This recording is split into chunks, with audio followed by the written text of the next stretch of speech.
Well, I finally did it. I went and bought a Canon P. I've been using these Canon L2s and Canon 7s. I don't have a 7 with me today, but I decided to pick up this Canon P. And today I wanted to, and there's a zillion reviews on the Canon P, and if I was going to pick one, and I'll link it in the description below, there's a video by Analog Insights, I think it is, and they do just a fantastic review of the Canon P and its history and specifications and everything.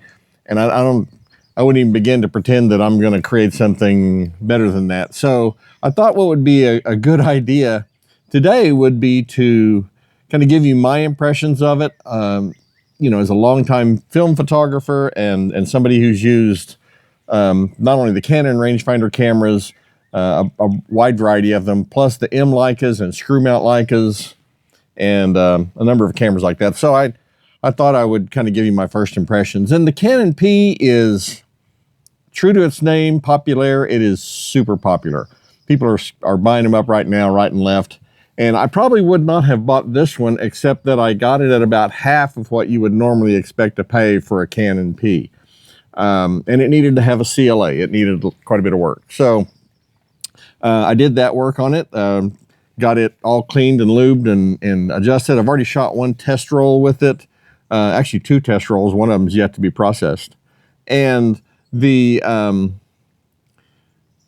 the test roll that I shot was basically for evenness of exposure from side to side, you know, as the shutter curtains travel, especially at high speeds, and focus accuracy, exposure accuracy from changing the shutter speed. So like as I go from, say, a 30th to a 60th to a 125th, 250th, you know, et cetera, and change the aperture to keep my exposure the same, did the exposure actually stay the same? And it's pretty close. I think it's a gradual change from using slower speeds to higher speeds. The exposure goes down by maybe less than a third of a stop. It's pretty close. It's not bad. I no longer have a shutter speed tester where I can really accurately tune things. I guess I'll have to invest in something like that someday. But the exposures are close enough that certainly not worth worrying about. Certainly not for black and white negative film. If I were shooting transparencies, ectochromes or whatever, I might be a bit more concerned, but even then, at a quarter of a stop difference, probably not worth worrying about. But there's some things about the Canon P that I like, and there's some things mainly about the Viewfinder that I wasn't really that wild about, and not having used one before. Now, I don't have a Canon 7 with me, but if you've looked at a Canon 7, and I'll throw a picture of one up here, there's a frosted window on the front here that is where light comes in and illuminates your frame lines.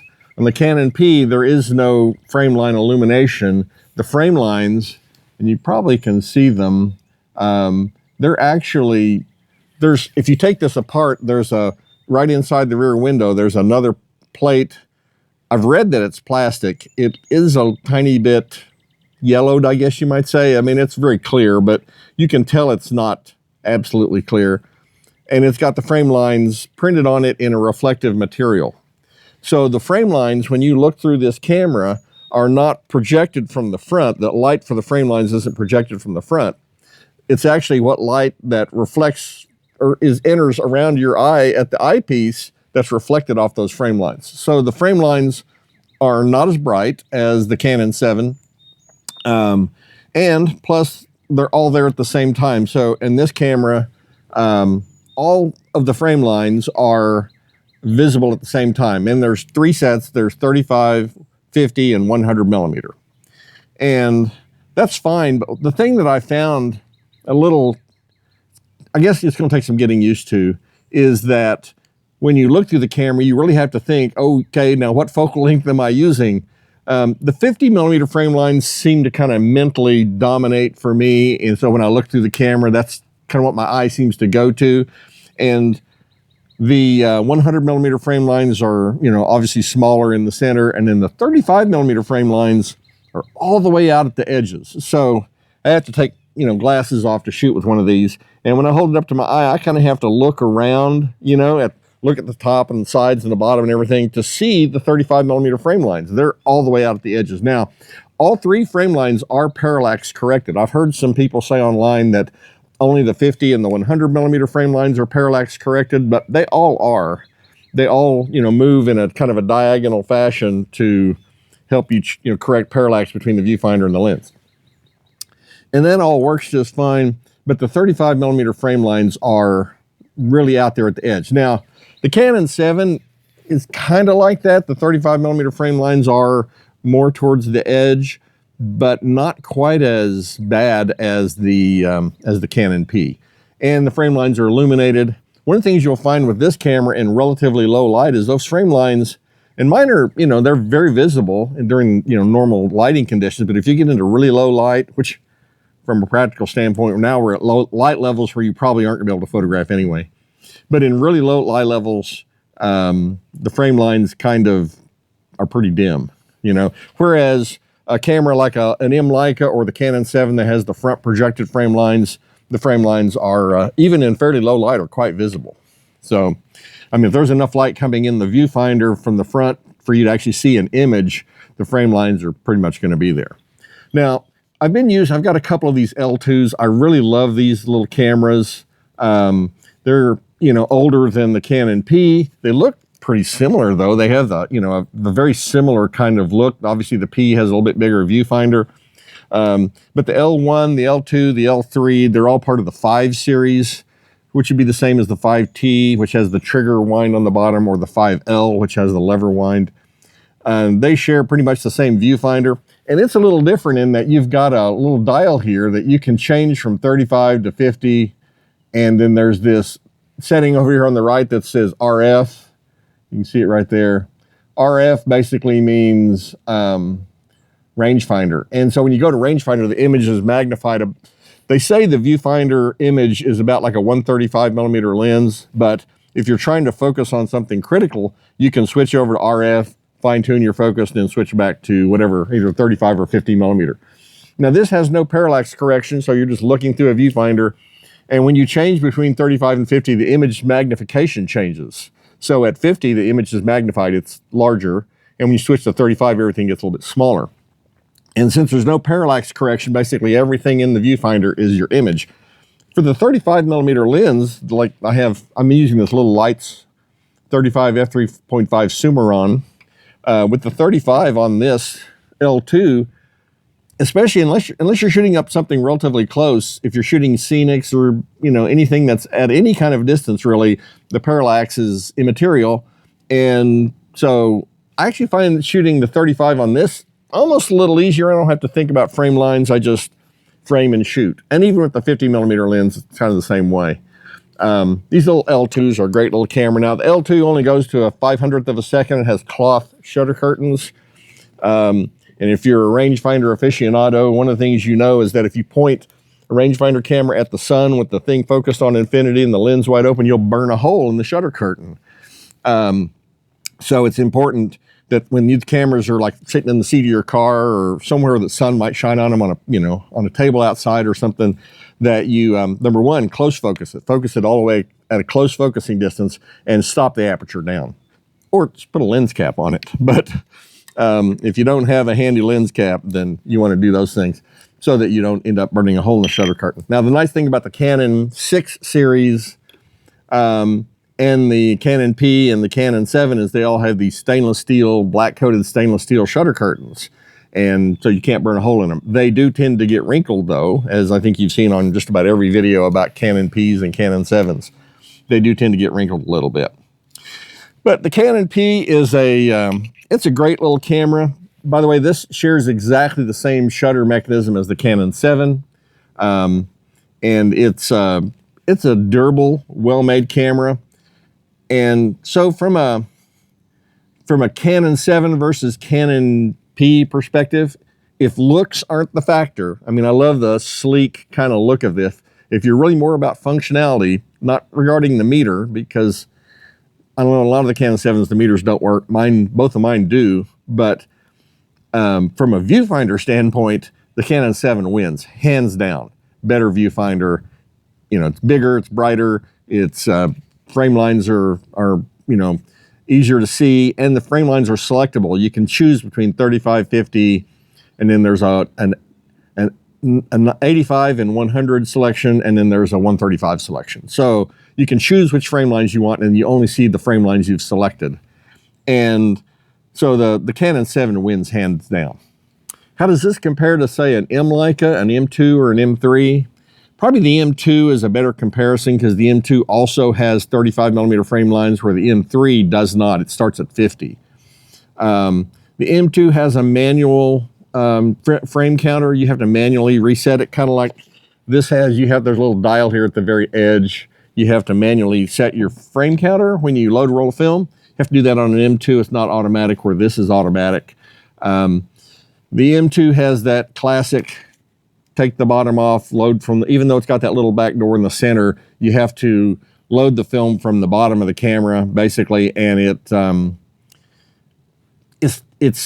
once you get used to it, it's not bad. They made a thing called a quick load kit that you used to be able to get that replaced your take-up spool, and there was a little piece that mounted in the base plate, and so it loaded more like an M4 or an M6, and that you could just kind of stick the film in there, put the bottom on, and it would catch it. Earlier ones, if you don't have that quick load kit, you have to take the take-up spool out, hook the film to it, put it and the film cassette in the bottom of the camera, get everything lined up, and then so this is like your typical, and the L2 is the same way. I need to verify there's no film in here, because I know there's a roll of film in my Canon P. But the Canons have a locking mechanism on the bottom here. You have to unlock, and then you can open the back door. But I probably do this a little bit differently than most people. I tend to take the cassette of film with the leader in my hand and stick it in the supply spool and kind of get it started, and then pull that across and put my cassette in on the other side. I don't put the cassette in and then pull the film across and stick it in. I actually can do that very quickly. Stick it in, pull it across, drop it in, start winding. And I learned to do that from my dad, who's a photojournalist. He's like, you can load a lot quicker if you do it this way. And so that's just kind of the way I've always done it. It's just something, that once you practice it, you can kind of get used to it. But anyway, film loading on the Canons is hands down better than an M Leica, just no contest. I know some people really like the M Leica, and if you've done it enough, you can load them pretty quickly. There's no real question there. I think every M Leica user will tell you about how they had to fumble with their base plate, either stick it under their arm or put it somewhere while they load the film, or they've dropped it on the ground. Yeah, taking things off the camera so you can load film, to me, is always going to be something of a challenge. Anyway, that's kind of my thinking on the Canon P. I think it's a great camera. I'm definitely going to use it. I'll probably keep a 50 millimeter lens on it, because those frame lines seem to dominate my eye when I look there. The 35 millimeter frame lines kind of disappear into the edges, and the 100 millimeter frame lines, I did some testing with a Canon 100 millimeter lens, and I've also got a Canon, or a Kowa 105 millimeter lens, and I did some testing. Actually, it's on the roll that's in this camera, to compare the two. Is the Kowa as good as the Canon or whatever? I'm pretty sure it won't be, but I wanted to see how it compared. And I noticed I had to, when I, set this thing up on a tripod and looked through it, I had like, okay, now wait a minute.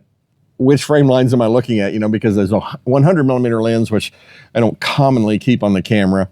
Whereas like with the Canon 7, I could switch it to the correct frame lines, and those would just be the only frame lines I would see. And consequently, those frame lines are going to be the correct ones. So I don't know. I'll probably tend to use this more with a 50 millimeter lens. I like the camera. I like the look. I know the Canon 7's ugly. I've even got a video about how I called it an ugly duckling. I love the Canon 7, though. They're great cameras. From a user standpoint, they're a better camera than the Canon P, in my opinion. But the Canon P sure is pretty, And the L2s, L1s, L2s, L3s, the 5 series, the 6 series, they all have this similar kind of look. And you notice that this has the front and top shutter speed dials, where your 30th of a second down to 1 second are on the front here, and the faster speeds are on the top, where the Canon P doesn't have that front dial. It's all on the top. So anyway, that's kind of my thinking. I'm kind of happy to have some selection here. I never really thought about becoming a Canon rangefinder camera collector, and yet now I have 1, 2, 3, 4, 5, 6, 7 of them. So, I've got a 2S2, which is like the old, looks like the Barnack screw mount Leica. And then I've got 2 of the L2s. I've got 2 7s, and I've got a 7S, and I've got this Canon P. And the 7S, I've got to put new curtain tapes in it. It needs some work. So I really haven't messed with it that much, though just looking through the viewfinder, it's even a little bit better than the regular Canon 7. So anyway, the Canon P is super popular. If frankly, though, if I were going to really want to get the best performance, the best viewfinder and all that, I think the Canon 7 still wins. But I love this camera. It's really pretty. I like using it. And so I can absolutely see why the Canon P is so popular, and hence the name Populaire. Anyway, that's my thinking. If you have any thoughts or comments, I'd love to hear from you. Questions, please leave me a comment. Always love hearing from you. And as always, thanks for watching.